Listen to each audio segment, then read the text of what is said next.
Early votes are not the same votes earlier. Let me explain what I mean. I get it. I used to think, what difference does it make when you vote as long as you vote? But it does make a difference, and let me explain why. Reason number one, it's math. If one side is voting for 30 days straight, and the other side is voting for only 10 days straight, or even only 1 day straight, the side that's been voting for 30 days is going to win. Reason number two, problems always arise on election day that prevent people from voting. In 2016, 500,000 Americans who intended to vote on election day didn't vote.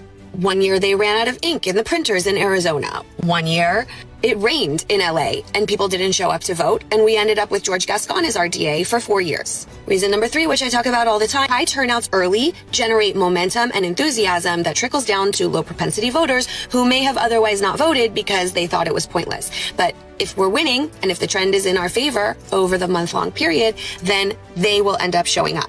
By not allowing time for that momentum to build, you end up suppressing those low propensity voters who otherwise may have showed up to vote. Reason four, one of the most important, until the day that you actually vote, you are draining resources from the campaigns, from the party, trying to get you to turn out to vote.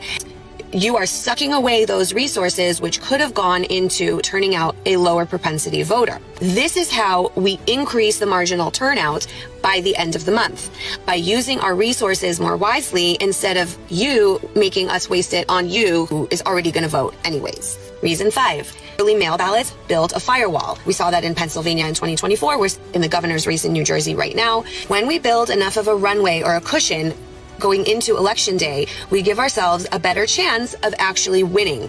Reason number six, you cannot convince another person to vote until you have already voted. Trust me, I tried it. It doesn't work. In order for all of us to be the ripples in the pond to harvest a minimum of another 25 ballots, you cannot start that work until you have voted yourself. You're not being helpful at all. Reason number seven, once you voted, nobody else can show up to the polls and vote in your name or use your mail ballot because you've already used it. If you're worried about that, then the solution is to vote as soon as possible. The most common complaints we hear about is, well, what if you mail your ballot and it gets lost or it gets stolen or doesn't get counted or whatever? The answer to every single one of those criticisms is the ballot tracking system. You go on ballottracks.net, you can see exactly just like how you can track a FedEx package, you can track your ballot coming and going. You know that it arrived and it got there and that you don't have to worry about it.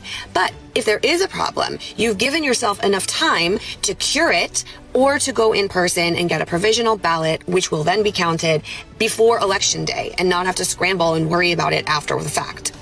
Reason number eight, the last one, running out the clock on purpose so that we don't let the Democrats know how many votes they need to go get. Like, this is the dumbest. I'm tired of hearing that. It doesn't work. And by the way, it works both ways. We can see how many we need to win, and we can go get those ballots too. We cannot win elections unless we play by the current rules as they exist, which we are more than capable of doing if we stop telling ourselves these stupid narratives that I don't want to hear about the holes in the envelopes.